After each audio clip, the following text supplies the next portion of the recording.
सब पे नजर अंदर की खबर।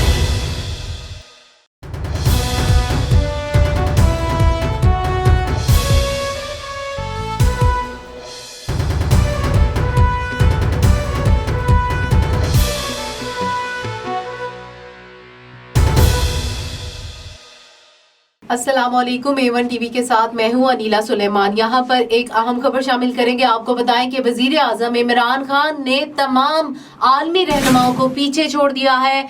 आपको बताएं कि इमरान खान अक़वाम मुत्तहिदा के प्लेटफॉर्म पर व्यूअरशिप में सरफहरिस्त रहे हैं, जबकि इमरान खान दूसरी बार सबसे ज्यादा सुनने और देखे जाने वाले सरबराह करार पाए हैं। आपको बताएं कि ट्रंप, मोदी, सऊदी किंग, रूसी और चीनी सदर को भी पीछे छोड़ दिया है वजीर आजम इमरान खान ने। आपको अहम खबर से अपडेट कर रहे हैं। आपको बताएं कि वजीर आजम इमरान खान ने तमाम आलमी रहनुमाओं को पीछे छोड़ दिया है, जबकि इमरान खान अक़वाम मुत्तहिदा के प्लेटफॉर्म पर व्यूअरशिप में सबसे आगे पाए गए हैं। आपको बताएं कि इमरान खान दूसरी बार सबसे ज्यादा सुनने और देखे जाने वाले सरबराह करार पाए हैं, जबकि ट्रंप, मोदी, सऊदी किंग, रूसी और चीनी सदर को भी वजीर आजम इमरान खान ने पीछे छोड़ दिया है।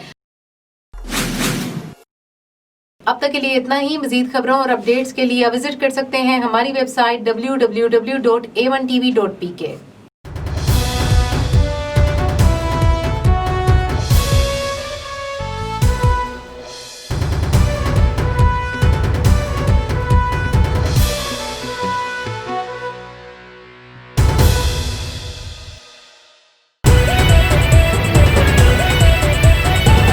A1 टीवी, सब पे नजर अंदर की खबर।